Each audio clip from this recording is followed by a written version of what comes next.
motherfucker.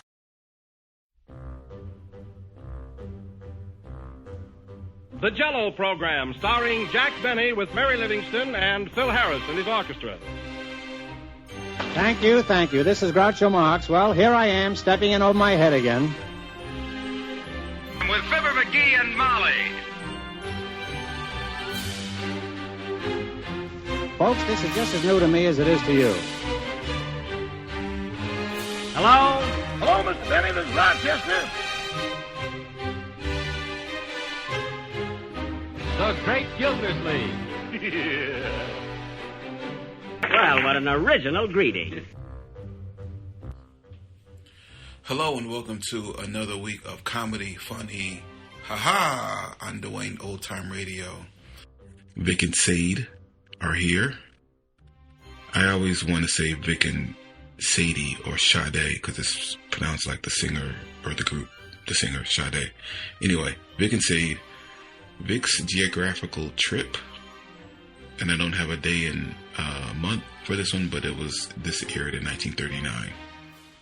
Well, sir, it's late afternoon as we join our friends at the small house halfway up in the next block now. Here on the front porch, we find Mrs. Victor Gook and young Mr. Rush Gook. Mother and son are seated side by side in the swing, interestedly watching the approaching figure of Mr. Victor Gook, who's briskly striding along Virginia Avenue's neat concrete sidewalk. Listen. Your father feels jolly about something. You can tell by his elastic step, huh? Yeah, and that kind of halfway smug look on his face. Hi, ho. Hi. See how jolly he feels? Maybe you got a raise in his pay. Yeah. Hello, Sadie. Hello, Rush. This is private property. Better get off the grass before we sick the bulldog on you. Quit leaning on a person, Rush. Shove over. This porch swing is plenty big enough for two people. Was there a beautiful woman, heavily veiled and greatly agitated, come past here a few minutes ago looking for me? Yeah. Will you move over? I'm making room for Gov. Or sit on the railing. Too hot a day to be squeezed to a pulp. Hello, Sadie. Hello, Rush. Hi. Where's Pete and Bill and Oscar and Leroy and Harry? Where's Florence and Grace and Edith and Belle and Josephine? You get a raise in your pay, Gov? No, why? You're in such excellent spirits. I'm in excellent spirits because my soul is a buttercup which has caught the liquid sunshine in its chalice. Move over and let me sit down before I break both your legs. Get up, Rush, and take a seat on the railing. Not space for three people in this swing. Hello, Sadie. Hello. Mailman brought another done from Kleberger this afternoon. Hello, Sadie. What's making you feel so good? I feel good because my life is an open book on whose snowy pages is written a beautiful story of noble deeds. Tobacco juice, old Stone Bruise. Before I forget it, I better tell you you're supposed to telephone Rooster Davis. What for? I have no idea. I bumped into Rooster down on Division Street, and he told me to tell you to call him without delay. I gathered it was a matter of immediate and vital importance. When does he want me to call him? At once. Well, how can I do that if he's down on Division Street? Has he got a magic telephone with him? Has he got a telephone with half a mile of cord attached to it? I have delivered the message, and my interest in the affair is concluded. You may telephone Rooster or not telephone Rooster, just as you choose. If it's so important, he can telephone me. Hello, Sadie. What's got into you today? I'm pleased with myself and the world. Why? Well, the thing that gives me the keenest pleasure is the anticipation of tomorrow's newspaper. Tomorrow's newspaper? I won't be the least bit astonished if tomorrow's newspaper carries a lengthy article concerning the activities of Mr. Victor Rodney Gook, the big slob from Virginia Avenue. They're going to print something about you? I think it likely. About your trip, Gov? You hit the nail square on the head, Sawhorse, about my trip. Here's what happened, kiddo. I was sitting in my office this afternoon. By the way, you know Ed Griefer? I know Olive Griefer. Olive's the girl there in Yamilton's that mails out. She's Ed's sister. Ed's on the newspaper. Reporter, ain't he? Yeah. Also, he's a sky brother in the Sacred Stars of the Milky Way. Good fella, Ed. Well, to get back to what I started to say, I was sitting in my office this afternoon, and the phone rang, and here was old Ed. What's this I hear about you roaming around the North American continent last week, Gook, he says. I don't know, Ed, I says. What did you hear? They tell me you and your boss took a business trip down south, he says. That's correct, I says. Where all'd you go, he says. Well, I started to tell him and hadn't more'n said about 9 words, and in come Miss Gregg with some hurry-up papers to okay. So I told Ed I'd call him back later and hung up. I understand Olive Griefer earns a wonderful salary there at Hamilton's. Who was it telling me? Miss Lawrence? I don't know. Listen, let me go ahead with this as long as I got it in my teeth in it. After I finished the work Miss Gregg brought in, I reached for the telephone intending to call Ed back. And then I thought, what the heck? I'll write down the highlights of my trip. See, Stu? Be doing Ed a favor because he wants stuff for his paper. So I picked up a pencil and started to scribble, and by gosh, I was inspired. Wrote and wrote and wrote. You know how many sheets I filled? No. 15. Lance. 15 sheets I filled. Of course, it only made 6 sheets after it was typewritten. Had it typewritten and everything, huh? Sure. Took Miss Gregg almost 2 hours. Took Miss Gregg almost 2 hours to copy off on her machine what I dashed off out of my head in less than 40 minutes. Lance. I was inspired. No getting around it. Words just flew from that pencil. What all did you say, Gov? Oh, lots of stuff. Told about Kentucky, told about Indiana, told about Ohio. And after Miss Gregg had my manuscript all neatly typed, I put it in an envelope and sent the office boy over to Ed with it. Ed would be delighted. He called me up hoping to get a paragraph or so of news, and by George, I come through with a whole doggone article. If I can recall any of the florid phrases and frequent sentences, I'll quote them for you. I was inspired. Let's see, I said something about... Oh, listen. Kentucky is the land of the red sun, the blue grass, and the white cotton. Red, white, and blue, the colors of the flag that flies over the greatest nation on the face of the earth. Hey. Not altogether rotten for an amateur, huh? Very nice. And then I said something about Indiana. Bordering Illinois on the east is a state of hills as well as plains. Many important industries find their home, and the rural sections are a delight to the traveler's eye. Dozens of large cities adorn Indiana's broad terrain. We have LaPorte, Terre Haute, Elkhart, and so on and so forth. I flatter myself.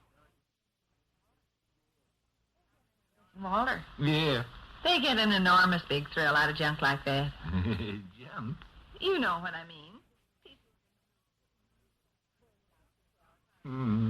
They like to tell Carberry people about Sister Sadie's man that has his own office. To work every day of the world. Hey, listen to what I said about Ohio. Ohio is north of Pennsylvania and south of Michigan. Native Ohioans refer to their commonwealth as the Hoosier State. That's a mistake. What is? Ohio ain't the Hoosier State. Indiana's the Hoosier State. No. Ohio's the Buckeye State. Is it? Sure. Well, if it's wrong, they can fix it there in the newspaper. Native Ohioans refer to... And this affectionate... Telephone rush. Telephone. Yeah. I never heard it. I did. Go answer it. Probably. I like the rhythm of that sentence. Ohio is north of Kentucky, east of Indiana, west of Pennsylvania, and south of Michigan. Is that very newsy? Well, sure. Don't people already appreciate where Ohio is? No.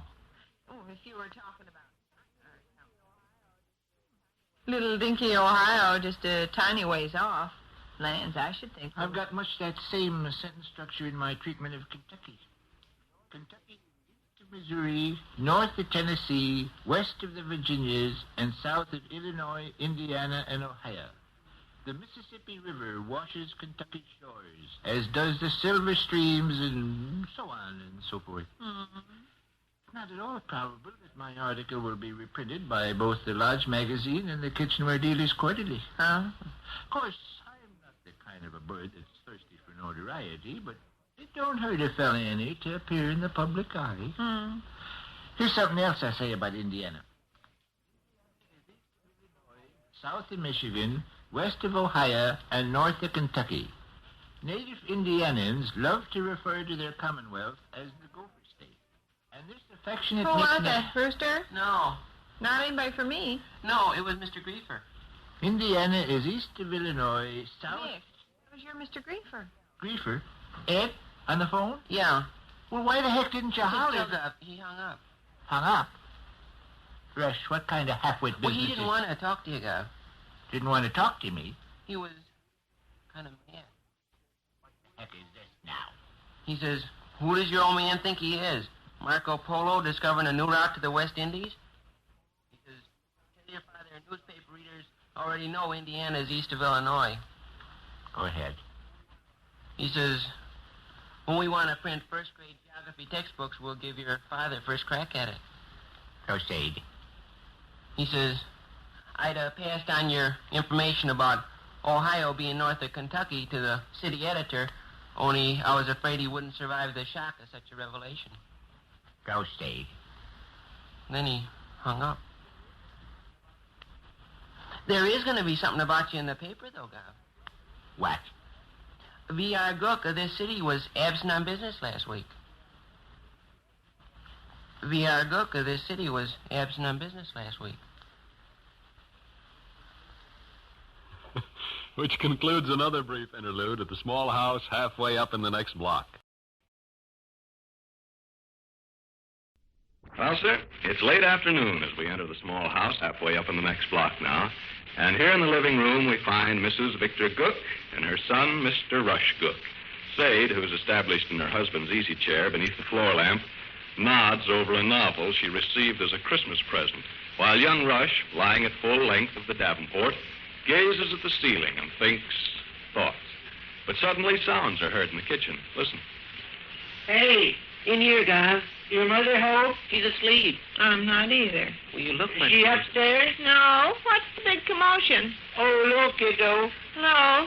Are you going? Listen, there's a special lodge meeting called for this evening. We're playing 500 with Fred Ruthie this evening. Well, that'll have to be called off. L.W. Eakins from Chicago headquarters is in town. Look, you two guys will have to jump in and help a fella out. I've got to wear my regalia and memorize a special ritualistic greeting and everything else. Have to be down at the hall by 4:45. It's almost 4 now. Andy, hop up from there and stand at attention and be ready to receive orders. You want me to go up? I want you to get me my lodge stuff from upstairs, make a telephone call to Hank Gutstop, and dig volume 7 out of my lodge library, out of the bookcase, and 69 other things. Kiddo, you give me a hand, too, won't you? We got an engagement with Fred Ruthie. You know yourself. Well, that'll have to be canceled. I'm sorry, but it can't be helped. I better phone him right now, then. Give him a chance to make other plans. All right. Goose cutter, let's not stand around with our teeth in our mouth. Trot along and... Second, Vic, till I get through calling Ruthie. Why, I got no time to waste. Well, I'm not going to have you fellas plowing around upstairs and tearing the house apart. There's stacks of Christmas presents in every single clothes closet, and I'm the only one that knows... Okay, but make it snappy. Rush, get me volume 7 out of the bookcase. Okay. 2572X, please. Correct. I have to learn an official greeting by heart. And I have to phone Hank Goodstop and dictate an official greeting for him to memorize. Maybe you can do that. What's all this that's going on now? What excuse shall I give him? You can't... L.W. Eakins is in town. Who's he? One of the major executives of the Chicago headquarters of the Sacred Stars. Hello, lady. I bet you were taking a nap. Volume 7 now. That's Kinda so? did. Well, Rush and me been doing the same thing. Vic went downtown right after dinner and just this minute got home. That's what I have to memorize. Yeah. Paragraph, huh? Yeah. Oh, my, I bet you were. How long they stay? Run up quick now and bring me down my lodge regalia. All of it. Well, I should think so. Boots, sword, tunic, plumed hat. Your robe. pants ain't available. Golly, yes. What do you mean? Mom lent them to Tom Hackett. Happens every time. Who's Tom Hackett? Butcher over in Middleton's butcher shop. He needed them to be Santa Claus. Sade. Well, what does Fred think? Sade. Hey, a person's trying to talk over... Excuse me, Ruthie. Vic's trying to say something in just a second. What's the matter? Are my lodge pants upstairs? Well, I suppose they're upstairs if you put them upstairs. You lent them to Tom Hackett. Don't you remember? Oh, golly, that's right.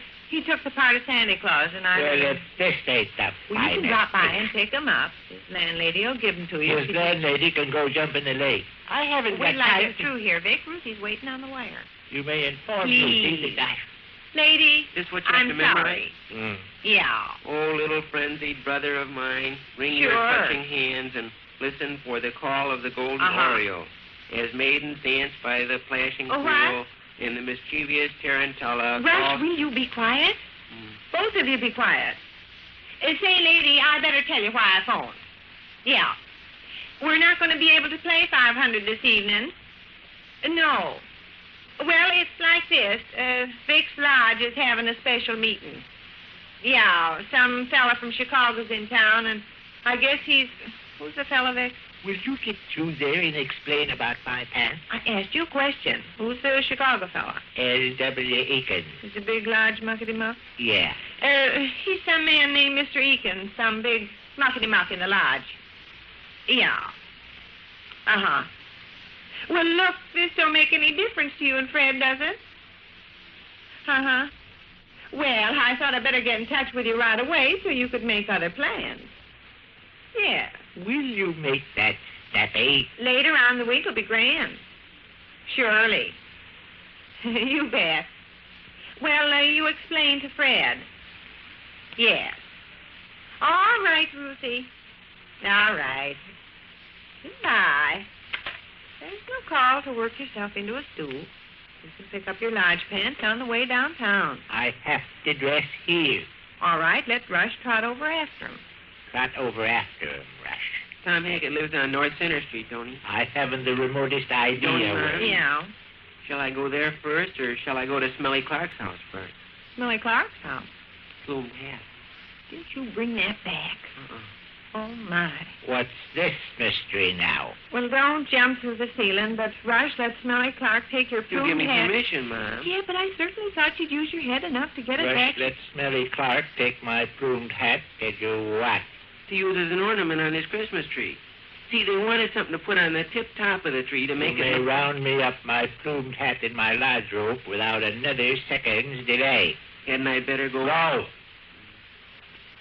Said I will make a little speech about what I think of people who lend out private possessions of others to every half-wit in Well, town. goodness, I never expected I that will you'd... make my speech later. Right now, however, I'm very closely pressed for time and would like to ask you to do me a favor. What is it? Telephone Hank Gutstop and read him this paragraph. He's supposed to memorize it. I don't like Hank Gutstop, Vic. It won't hurt you to call him on the telephone, will it? Well, I don't like him, and he knows I don't like him. So And my own wife won't cooperate with me in the matter of the greatest importance. what you want me to tell him? I want you to read something to him. You'll have paper and pencil and write as you dictate. Here's the place right here. Don't have to read a whole book to him, do I? Just this paragraph I'm pointing to. What's it supposed to be? Regular prescribed official greeting from an exalted little dipper to a visiting dignitary. Hank has to memorize. Hey! What's the matter, pray? Well, this is that Greek junk. Latin jump. You expect me to make out a bunch of outlandish gibberish It's and simple as pie. Read it just like you'd read English. kick over the People's Bank building before I It try sounds just like it looks. The first word is hic. H-I-C. Hic. Read it just like you'd read anything else. Here. Hic dignitas apollorum dum claximian hobo. Huius agricula upcu hunc. Sim spittle defidus in slab dum cornucopia. I won't do it. Sadie, surely after lending my lodge pants to a perfect stranger to be Santa Claus in and giving my plumed hat to a hyena to put on his Christmas tree, you won't I'll refuse read something to... in American, but I'll kiss a cow before I'll make a ninny out of myself with that Greek junk. Okay, I'll memorize Hank's greeting. You can memorize my greeting. We'll switch speeches. Is yours printed in American? Yeah, Let's see it once. right here. Oh, little frenzied brother of mine, wring your clutching hands and listen for the call of the golden oriole as maidens dance by the flashing pool and the mischievous tarantula crawls I'm not going to the- read that either. What? I'm not going to read that either. Lady, can it be possible Imagine that me calling that old Hank Gustaf on the telephone and calling him pet names and telling him to wring his hands and dance with the girls and play in the splashing Was pool. that Rush? Huh? Rush? Yeah. He hasn't left the house yet. Well, I expect What you... is the idea, sir? I brought you your boot. My boat. Your lodge boot. Where was it? In the basement. I knew it was down there, so I hunted all over the furnace room till I found it. There you are. Where is my other boat? That's the big mystery. I looked every doggone place I Where knew. is my other boat? I let Miss Husher have it What for? to hang over the fireplace at Christmas time. It's always been a custom in her family to use boots instead of stockings for Santa Claus to put his presents Tom in. Hackett has my pants, Sally Clark has my plumed hat, and Miss Husher has my other boot. Is that correct? Well, goodness, you didn't give a person warning. You wanted everything all at once. If I'd had the slightest inkling. Where's my sword? Right upstairs in your bottom dresser drawer. It's all wrapped up nice and ready to use. Shall I go get it? How about my robe? Oh, your robe? My robe. Charlie Reeves has come borrowed it. And my tunic? Oh, what'd you do with his tunic, Rush? You sent me over to Miss Brighton's with her. Oh, she wanted to use it Tom Hackett has my pants. Mary Clark has my plumed hat. Miss Husher has my boot. Charlie Razor-Scum has my robe. And Miss Brighton has my tunic. I haven't much large regalia left. I haven't Telephone's much... ringing. Oh, yes, the telephone is Oh, ringing. I'll answer it. It's probably Ruthie. You don't need to look daggers at me, Gus. I'm not implicated. Hello? Yes? Oh, why, yes, he is. Just a second for you. Hankett stuff. I think so. Yes, it is Hank stuff. Recognize his voice. He wants his official speech. Read it to him. Oh, Vic, I just can't read that Greek chunk over the telephone. Here's the book. Vic, I just can't. Here's the place. I'll read the American. Take this. I'll read about the maidens in the splashing pool. Read what I'm giving you. Vic, I just can't. Read. Hank? Oh. Hic, dignitas, apolorum, dum, cluff, Simeon, hobo. QES, agricola, up Q, hump. Sim, fiddle, in slob, dum, cornucopia, itch. Which concludes another brief interlude at the small house halfway up in the next block. Thank you for listening to and showing your support for my podcast. If you would like to receive notifications of when new episodes are posted, please subscribe to my channel. Subscriptions are 100% free, and they really help me get an idea of how I'm doing.